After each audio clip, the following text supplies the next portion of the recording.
ডোমেইনকে, domain হচ্ছে আমি ফাংশনে কি কি মান দিতে পারবো, যে ইনপুট, সেটাই তো ডোমেইন, এক্স এর মানই তো ডোমেইন। তাহলে এক্স এর মান আমি সেই মানই বসাতে পারবো যে মানের জন্য এই ফাংশনটা সংজ্ঞায়িত হবে। যদি আমি কোনোভাবে এখানে 2 বসাই তাহলে কি হয় একটু দেখো তো, এই ফাংশন যদি 2 বসাই তাহলে কি থাকে, উপরে থাকে আমার 2r13 আর নিচে কি থাকে 2r2 কেটে গিয়ে এখানে থাকে 0। দেখো তো, শূন্য দিয়ে আমি কাউকে ভাগ করতে পারবো? শূন্য দিয়ে কাউকে ভাগ করতে পারবো না, তাহলে এই ফাংশনে আমি 2 বসাতে পারবো না। এটুকু তো আমি বুঝে গেছি যে ফাংশনের ডোমেইন আমার 2 হতে পারবে না, 2 বাদে আমি সবই বসাতে পারবো, এটা তো আমি বুঝে গেছি। কিন্তু এই ফাংশনটা আমি আসলে পরীক্ষার সমাধান করবো কিভাবে? তোমাকে পরীক্ষার জন্য লিখতে হবে এভাবে, এই যে x plus 1 divided x minus 2 belongs to r, অর্থাৎ এইটার মান বাস্তব সংখ্যার ভিতরে আর এর ভিতরে থাকবে এত হবে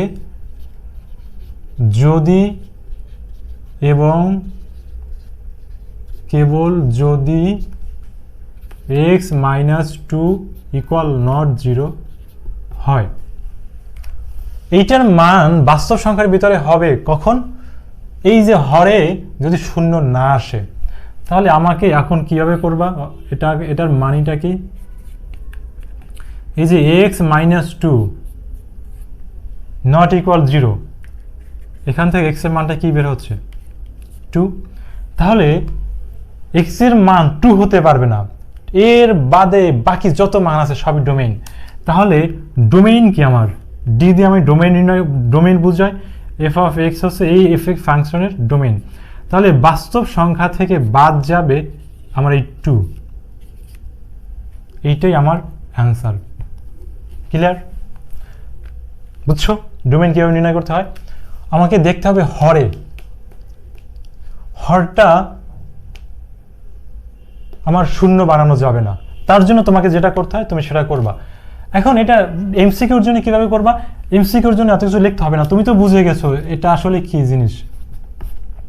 এটা একটা ভগ্নাংশ আছে ফাংশনটা, তার মানে আমাকে হরে শূন্য হতে পারবে না, তার মানে কি করবা তুমি এবার এক্স মাইনাস 2 নট 0।